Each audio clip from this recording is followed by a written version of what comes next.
Greetings to you in the name of the Lord and Savior Jesus Christ. Isaiah chapter 41 verses 10 says, "Do not fear, for I am with you.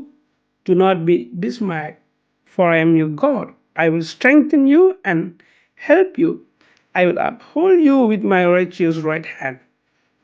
Isaiah 41வது அதிகாரம் 10வது வசனம் இவ்வனமாக சொல்கிறது, "நீ பயப்படாதே, நான் உன்னோடு கூட இருக்கிறேன். திகையாதே, நான் உன் தேவன். நான் உன்னை பலப்படுத்தி உனக்கு சகாயம் பண்ணுவேன். என் நீதியின் வலது கரத்தினாலே உன்னை தாங்குவேன்." ஆண்டவர் நம்மளை ரொம்ப நேசிக்கிற, விசாரிக்கிற நல்ல தகப்பனாக இருக்கிறார். அதனால சோர்ந்து போகாதீங்க. அவர் உங்களை பாதுகாக்கிறவர், உங்கள் கூட இருக்கிறவர், உங்களை நிச்சயம் விடுவிக்கிறவர், உங்களை தாங்குகிறவர், தப்புவிக்கிறவர்.